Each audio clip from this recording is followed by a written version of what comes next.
Gangs of Najafgarh part 3 में सभी श्रोताओं को पत्रकार दिनेश वत्स का नमस्कार। गैंगवार में गैंगस्टर बलराज की हत्या ने अनूप को हिलाकर रख दिया। 3 माह तक अनूप पहलवान अपने भाई की हत्या का बदला लेने के लिए मौके की तलाश में जुट गया। मौका आया 12 जुलाई 1998 को अनूप ने कपिल के पिता बलवान सिंह की हत्या कर अपने भाई की मौत का हिसाब चुकता किया।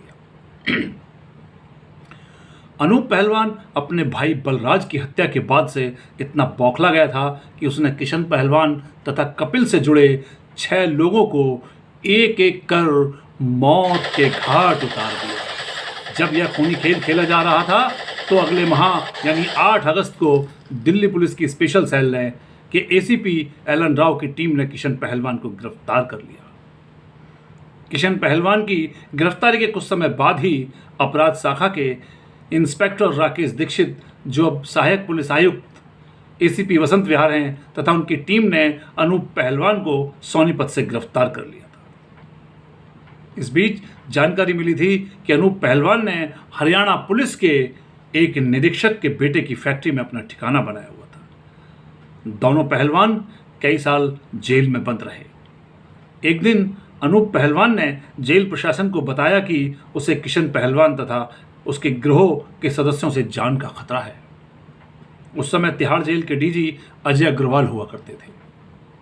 इधर किशन पहलवान के जेल जाने के बाद कपिल अकेला पड़ गया तो अनूप गिरोह ने मौका पाकर 13 सितंबर 1999 को कपिल के भाई कुलदीप को खल्लास कर दिया।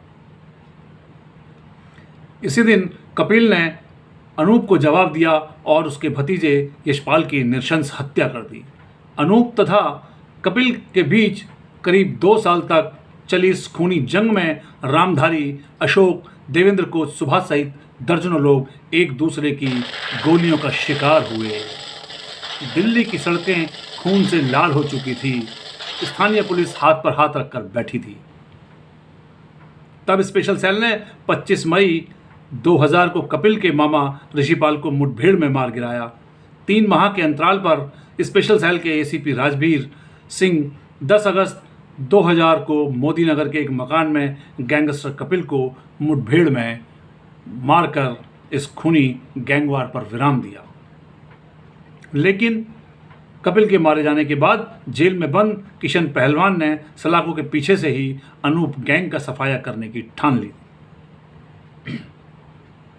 जेल के भीतर और बाहर गैंगस्टर अनूप पहलवान की हत्या की साजिश रची गई और उसे अंजाम दिया गया 24 मई 2003 को। अनूप पहलवान को रोहतक अदालत में पेश करने के लिए सुरक्षा कर्मियों के घेरे में तिहाड़ जेल से ले जाया गया था। वहां बहुचर्चित हत्याकांड सुभाष रोहिल मामले में फैसला आना था। जब अनूप पुलिसकर्मियों के घेरे में था तो उसने अदालत परिसर में पहली मंजिल पर लघु शंका जाने के लिए कहा।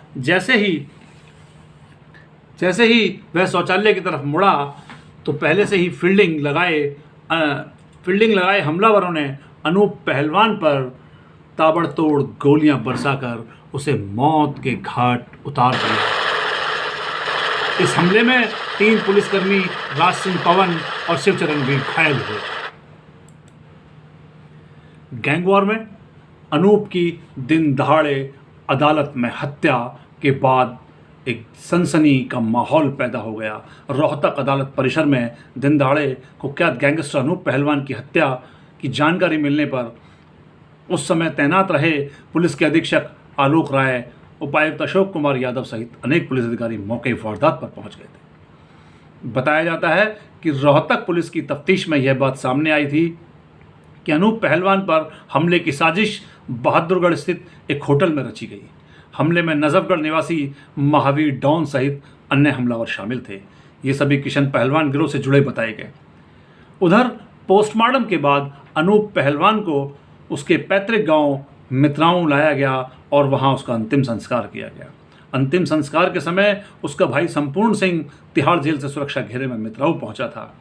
पुलिस ने गांव में कोई अनहोनी न हो इस डर से किशन पहलवान से जुड़े कुछ लोगों को पहले ही हिरासत में ले लिया था। ये था गैंग्स ऑफ नजफगढ़ का पार्ट 3। फिर मुलाकात होगी। एक बार फिर मैं आपसे विदा लेता हूँ।